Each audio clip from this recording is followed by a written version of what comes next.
আজকে ছিল বৃহস্পতিবার, সকালবেলা পুজো টুজো করে একটু বেরিয়েছিলাম বাবার বাড়ি যাব, কারণ ছিল ওখানে একটু দরকার। তো তার জন্য এই যে বাসে করে চলে গেলাম বাবার বাড়িতে, যদিও বেশিক্ষণ না, 10 মিনিটের পথ।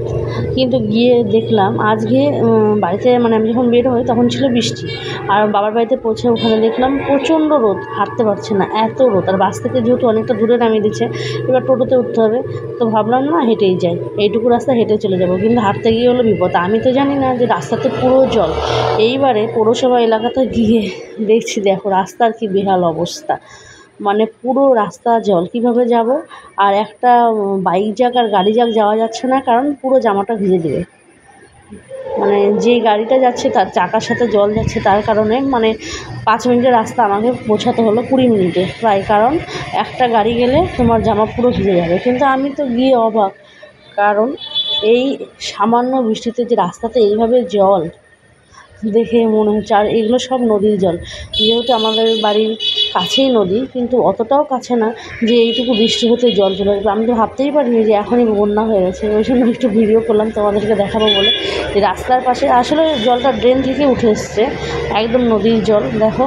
আর পুরো রাস্তার উপর দিয়ে জল, আর হাঁটছি জলের মধ্যে দিয়ে, আর ভয়ও লাগছে যে আমিও যদি পড়ে যাই, মানে কিন্তু তবুও যেতে তো হবেই। আর মানে অনেক দিন ধরে এইভাবে হাঁটি না, অভ্যস্ত না, যার জন্য একটু অসুবিধাও হচ্ছিলো। আর পুরো স্লিপ করছে, আর এই গাড়িগুলো যাচ্ছে মানে একদম পুরো তোমাকে ভিজিয়ে দেবে, এইভাবে অবস্থা। এইভাবেই গেলাম, কী করবো, যেহেতু চলেই গেছি, যেতেই হবে।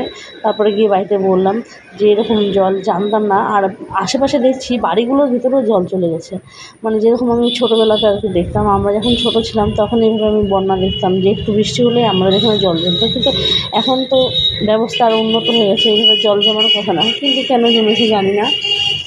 পুরো রাস্তাটা জলে একদম ভর্তি। আর দেখো তারপরে যখন আমি বাড়ি আসলাম তখন নদীর দিকেও তাকালাম, দেখলাম নদীও একদম জলে ভরে গেছে।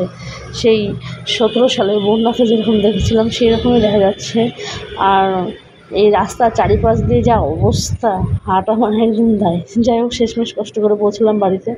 আর তার সঙ্গে ছিল প্রচণ্ড গরম আর রৌদ্র, মানে আবহাওয়ার অবস্থা বোঝা দায়।